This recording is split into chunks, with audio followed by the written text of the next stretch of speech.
তীব্র তাপদাহে পুড়ছে রাজধানী, জ্বলে পুড়ে অঙ্গার হচ্ছেন রাজধানীবাসী।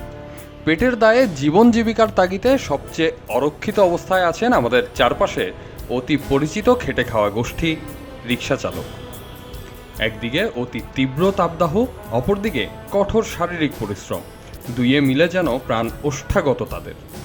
তবু ক্লান্ত পায়ে মেরে চলছেন প্যাডেল, কারণ চাকা না ঘুরলে টাকা আসবে না, থাকতে হবে না খেয়ে।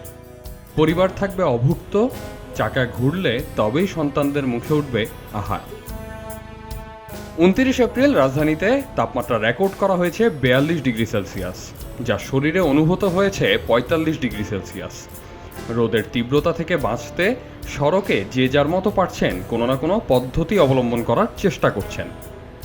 রিকশার যাত্রীদের তবুও রোদ থেকে রক্ষা পাওয়ার জন্য আছে হুডের ব্যবস্থা, কিন্তু চালকের নেই কোনো ছাউনি। কাঠফাটা রোদ থেকে মাথা বাঁচাতে কেউ মাথায় পেঁচিয়ে নিয়েছেন ভেজা গামছা, কেউ বা পরেছেন ক্যাপ বা মাথা। আর মানবিকতার খাতিরে কোনো যাত্রীকে হয়তো দেখা যায় চালকের মাথার উপর ধরে আছেন ছাতা, যদিও এই দৃশ্যটি খুব একটা চোখে পড়ে না। রাজধানীতে মূল সড়কগুলোর পাশে বড় গাছের উপস্থিতি নেই বললেই চলে, তাই গাছের ছায়ায় আরাম করে 2 মিনিট জিরানোর সুযোগও নেই তাদের। তখন বড় ইমারত আর মেট্রো লাইনের ছায়াই যেন একমাত্র ভরসা। আর বারবার ঠান্ডা পানি কিনে খাওয়া সম্ভব হয় না বলে অপেক্ষায় থাকেন বিভিন্ন প্রতিষ্ঠান বা সিটি কর্পোরেশনের উদ্যোগে বিতরণ করা ঠান্ডা পানি, শরবত বা স্যালাইনের আশায়। আমরা ধীরে ধীরে চালাইতেছি, মাঝে মাঝে শরবত খাইতেছি, ছায়া দাঁড়াইতেছি। একবার তো চালান যাইব না, আস্তে আস্তে চালাইতেছি। না চালাইলে পরিবার আছে, সংসার আছে, ছেলে মেয়ে আছে, খাওয়াইব কেটা? গরম এখন কি করবে, এখন চলাতে লাগবে তো, আমাদের পেট তো খাইতে লাগবে। নিজেও ঠান্ডা পানি কিনে খাচ্ছি, শরবত। তো এরকম ঢাকা শহর গাছ নাই, তো এরকম মেট্রো রেলের যে ছায়াটা আর বিল্ডিং এর পাশে যে ছায়াটা আছে এটা সময় ব্যবহার করি। বৃষ্টির সময় কাজে লাগে, গরমের সময় কাজে লাগে, রোদের সময় দুটাই কাজ করে।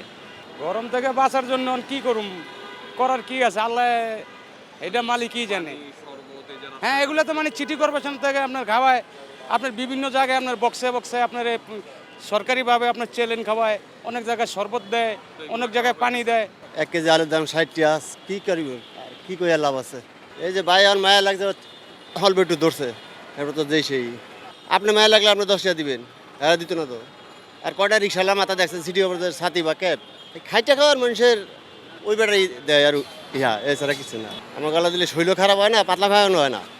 বাংলাদেশ ইনস্টিটিউট অব লেবার স্টাডিজের দেওয়া তথ্যানুসারে রাজধানীতে বৈধ অবৈধ মিলে রিকশা চালকদের সংখ্যা প্রায় 15 লাখ। দক্ষিণ সিটি কর্পোরেশনের দেওয়া তথ্য অনুযায়ী এসব রিকশার মধ্যে নিবন্ধন রয়েছে মাত্র 2.5 লাখ রিকশা। গেল 28 এপ্রিল ঢাকা উত্তর সিটি কর্পোরেশনের উদ্যোগে 30,000 রিকশা চালককে ছাতা, পানি ও স্যালাইন বিতরণ করা হয়েছে, যা আসলে সংখ্যায় একেবারেই নগণ্য। তবে এই উদ্যোগকে স্বাগত জানিয়েছেন রিকশা চালকরা। অনেকে অবশ্য ক্ষোভও প্রকাশ করেছেন। তাদের দাবি, সরকার থেকে আরও বড় উদ্যোগ নিয়ে এমন আয়োজন করা হলে রিকশা চালকদের কষ্ট বেশ অনেকটা লাঘব হয়। আহমদ সিফাত, খবরের কাগজ। এলো মুক্ত চিন্তার স্বাধীন দৈনিক খবরের কাগজ। এখন খবর হবে নিখাত, নির্ভীক, নিরপেক্ষ।